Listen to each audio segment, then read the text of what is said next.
Assalamualaikum warahmatullahi wabarakatuh. Good morning everyone. Morning Pak. How are you today? I'm fine. Alhamdulillah. Semua sehat semua.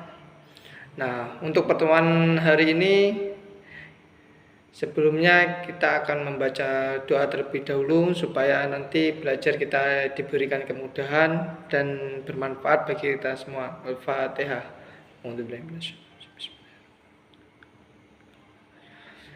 Amin. Oke anak-anakku, untuk pertemuan hari ini kita akan membahas tentang simple past. Do you know simple past? Saya Pak, apa Uzair? Simple past menurut saya itu kalimat yang digunakan untuk masa lampau Pak. Nah, kurang lebihnya seperti itu ya Uzair. Nah, simple past ini adalah kalimat yang digunakan untuk mengungkapkan kejadian yang terjadi di masa lampau dan selesai atau berakhir di masa lampau juga. Nah, itu adalah sebuah pengertian dari simple past. Jadi benar apa yang dikatakan Uzair tadi, bahwasanya kalimat yang digunakan untuk masa lampau. Nah, dan untuk simple past sendiri ini ada dua, yaitu verbal dan nominal. Nah, dan selanjutnya kita akan membahas tentang verbal. Nah, dan selanjutnya kita di sini akan membahas tentang simple past yang verbal positif. Nah, simple past verbal positif ini rumusnya yaitu subject plus verb to dan object and adverb. Nah, contoh dari simple past positif ini yaitu seperti I want to palembang with my friend last week. Nah, di sini kita menggunakan verb to yaitu pada kata went, dan kita lihat di belakangnya yaitu last week. Nah, last week ini menunjukkan bahwasanya minggu yang sudah berlalu. Jadi saya ini pergi ke Palembang bersama teman saya pada minggu lalu. Nah, jadi kita menggunakan verb to karena sudah berlalu. Nah, itu contoh dari simple past yang positif. Nah, lanjut simple past verbal yang menggunakan negatif. Nah, yaitu rumusnya subject plus did plus not plus verb 1 and object and adverb. Nah, di sini contohnya yaitu he did not come to school yesterday because he was sick. Nah, di sini kan subjeknya yaitu he, dan di sini ada did, juga ada not. Nah, kita menggunakan verb 1 yaitu come, dan objeknya itu school and adverb yesterday because he was sick. Nah, jadi kalau yang negatif itu kalau kita menggunakan did sama not, kita harus menggunakan verb 1 bukan verb 2 lagi. Karena kenapa? Karena sudah ada not.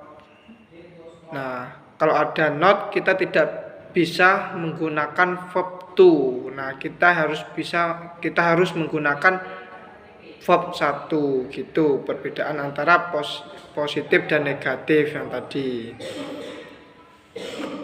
Nah, dan selanjutnya yaitu simple past verbal yang interrogatif. Nah, untuk simple past yang verbal interrogatif yaitu rumusnya did plus subject plus verb 1 and object and adverb. Nah, di sini contohnya yaitu what did you buy last Sunday? Nah, apa yang kamu beli minggu ini? Nah, kalau yang interrogatif ini yaitu menggunakan kalimat tanya, bukan kalimat pernyataan. Jadi kita itu untuk fungsinya untuk bertanya. Kalau yang verbal interrogatif ini. Nah, jadi itulah penjelasan dari kalimat dari simple past yang verbal, yaitu ada 3 tadi, positif, negatif, dan interrogatif. Nah, any question? Saya Pak. Nah, iya Uzair, kenapa Uzair? Saya mau bertanya Pak. Iya, tanya Pak. Tadi saya lupa mengenai simple past yang positif dan yang negatif. Ya, saya ulang kembali ya. Didengarkan semuanya. Saya ulang kembali bahwasanya simple past yang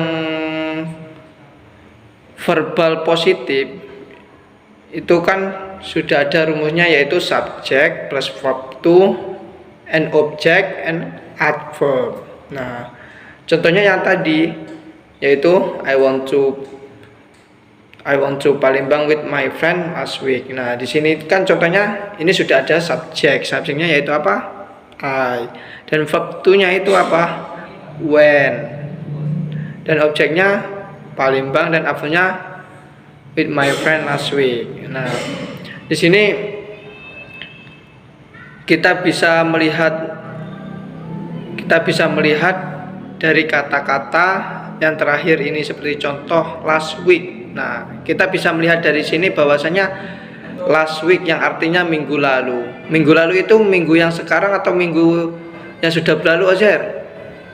Minggu yang sudah berlalu, ya benar. Nah, jadi dari sini sudah paham semua? Sudah Pak? Ya, lanjut ke simple past yang negatif. Nah, simple past yang negatif ini rumusnya yaitu subject plus did and not and verb one and object and adverb. Nah, di sini sudah Bapak contohkan tadi, seperti contoh he did not come to school yesterday because he was sick. Nah, jadi dia ini tidak masuk sekolah kemarin karena dia itu sakit. Nah, di sini kalau kita sudah menggunakan did not, itu tidak bisa menggunakan verb to, tetapi harus menggunakan verb one. Karena apa? Karena kita sudah menggunakan did not. Kita bisa lihat di rumusan ini. Nah, jadi contoh ini kan dia itu tidak masuk sekolah kemarin karena dia itu sakit. Nah, itu contoh dari negatif. Nah, jadi contoh dari simple past yang negatif. Nah, yang interrogatif yaitu untuk pertanyaan, bukan pernyataan. Seperti apa tadi? Yang rumusnya did plus subject plus verb one and object and adverb. Nah, seperti contoh yang Bapak tulis tadi, bahwasanya what did you buy last Sunday. Nah, itu tadi pengertian dan rumus simple past form verbal interrogatif, positif, negatif, dan interrogatif. Nah, ada yang kurang paham dari penjelasan Bapak tadi? Sudah paham Pak? Alhamdulillah sudah paham. Dan lanjut untuk materi selanjutnya, yaitu simple past yang nominal. Nah, mungkin Bapak akan melanjutkan di pertemuan selanjutnya yang bagian nominal. Jadi pertemuan hari ini kita cukup membahas tentang pengertian simple past dan simple past verbal yang positif, negatif, dan interrogatif. Nah, dan kalian harus mempelajari mengulangnya di rumah. Nah, besok Bapak akan memberikan tugas untuk kalian sebagai tugas harian mengenai pengertian simple past dan rumus-rumus yang sudah Bapak jelaskan tadi. Nah, Mungkin cukup sekian pelajaran hari ini. Saya Bapak akhiri. Wassalamualaikum warahmatullahi wabarakatuh.